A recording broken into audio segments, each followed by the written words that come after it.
Emily Carson never thought of herself as the type of woman who would eavesdrop. She was a schoolteacher, a believer in good manners and respecting people's privacy. But the truth was, sometimes life gave you no choice. That Tuesday morning had started like any other in Willow Creek, a town where everyone seemed to know each other's middle names.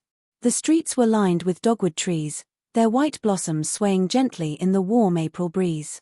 Emily had kissed her husband, Mark, goodbye as he left for work, the faint smell of coffee clinging to his shirt. Mark had been working for the same construction firm for 7 years, under a man named Charles Whitmore, a tall, composed figure in his mid-50s who ran the company like a perfectly tuned engine. Charles was respected in town, the kind of man people described as steady and trustworthy. Emily had met him a few times at company picnics. He always shook her hand firmly and asked polite questions about her teaching. That morning, Emily had decided to surprise Mark with lunch. She'd baked his favorite chicken pot pie the night before and wrapped a generous slice in foil, tucking it into a small bag along with a bottle of iced tea.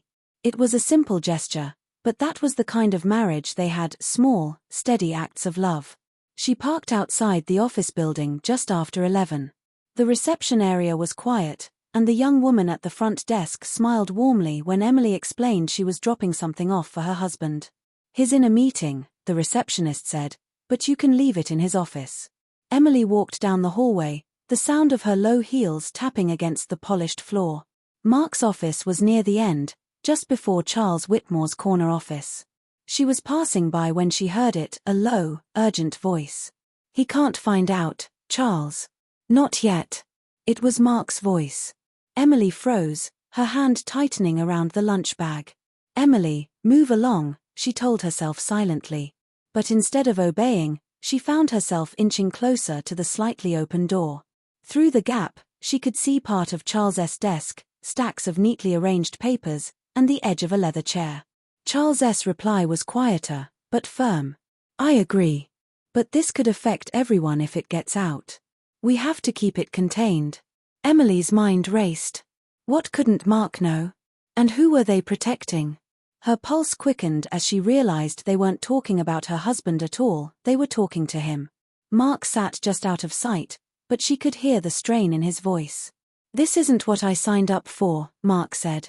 "If the truth comes out." "It won't," Charles interrupted sharply. "Not if we do our jobs." Emily felt as though the hallway had tilted beneath her feet. She stepped back, afraid they might see her, and hurried into Mark's office to set down the lunch. Her hands shook slightly as she placed the foil packet on his desk. On the drive home, Emily's mind replayed the words over and over. It could affect everyone. Keep it contained. The truth comes out. By the time she pulled into the driveway, her curiosity had hardened into something else, a knot of worry that sat heavy in her chest. That evening at dinner, she tried to read Mark's face. He looked tired, distracted, pushing his mashed potatoes around his plate. Their teenage son, Jake, chatted about baseball practice, oblivious to the tension between his parents.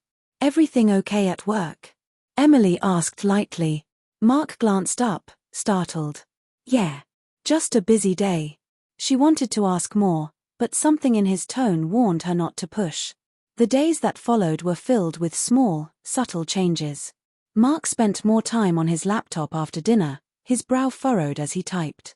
He took phone calls in the backyard, pacing with his head down. When she asked who it was, he'd shrug it off. "Just work."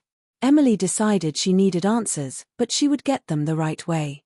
The following Saturday, she drove to the Willow Creek Public Library.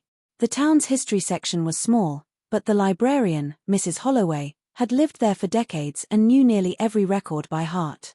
Emily didn't even know what she was looking for exactly, just that something about Charles Whitmore's company now felt different. She started with the local newspaper archives. Articles from the past 10 years painted a picture of success: Whitmore and Sons Construction winning contracts, donating to charities, and sponsoring community events. But in a small, overlooked column from 8 years ago, Emily found a story that made her sit up straighter. The headline read, "Construction delays stir frustration over town hall project." The article mentioned missing funds, subcontractors who claimed they hadn't been paid, and an investigation that had been quietly closed a few months later. Charles Whitmore had been quoted saying it was all a misunderstanding. Emily's gut told her it was connected to what she'd overheard. Over the next week, she noticed Mark growing more tense. One night, she found him sitting in the living room long after midnight, staring at a blank TV screen. She sat down beside him. "You can tell me anything," she said gently. "You know that, right?" Mark's eyes softened, but he shook his head. "I'm just tired, Em." It wasn't until the following Thursday that everything came to a head. Emily had been folding laundry when Mark came home early. He set his briefcase down and sat at the kitchen table, his shoulders slumped. "I need to tell you something," he said quietly. Her heart pounded. "Okay. There's been an issue at work. Years ago, before I joined the company, there were some financial problems. Charles covered it up to protect the business. Now, some of those old records are resurfacing. If the wrong people see them, it could ruin the company and hurt a lot of employees." Emily listened, relief mixing with frustration. So that was it, no crime on Mark's part, no betrayal. Just a secret heavy enough to keep him up at night. "I didn't want to involve you," Mark continued. "But I shouldn't have shut you out." Emily reached across the table and took his hand. "We'll figure it out together." In the weeks that followed, Charles and Mark worked to resolve the issue transparently. It wasn't easy, but eventually, the truth came out, and while there were consequences, the company survived.